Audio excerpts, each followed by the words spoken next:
Member of the Subcommittee on Readiness, the gentleman from Colorado, Mr. Lamborn, for any comments that you would like to make.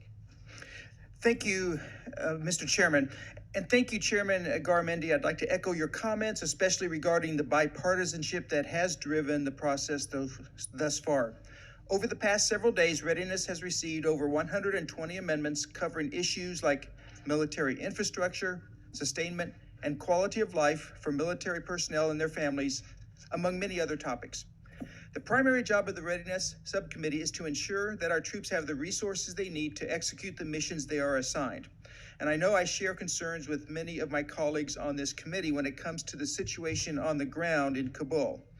When Secretary Austin and General Milley came before this committee in June, they dismissed the concerns I raised about the rapid advance of the Taliban and the decision to abandon Bagram Airfield and the unrealistic hopes placed on the so-called over-the-horizon capabilities.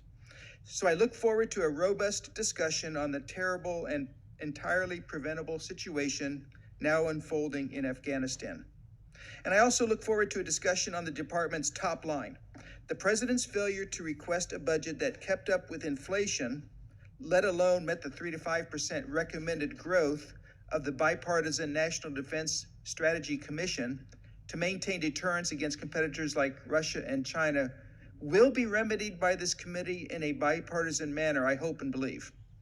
Other amendments considered today will enhance the readiness of the national security enterprise. They build on the issues and themes already reflected in our underlying mark, such as contested logistics challenges with peer and near-peer adversaries, resiliency, weapons systems sustainment and affordability, and support for our organic industrial base, among others.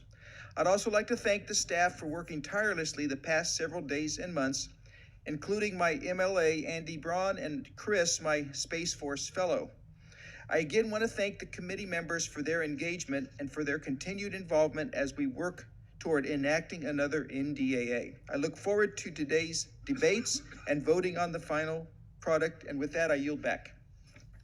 Thank you, Ranking Member Lamborn.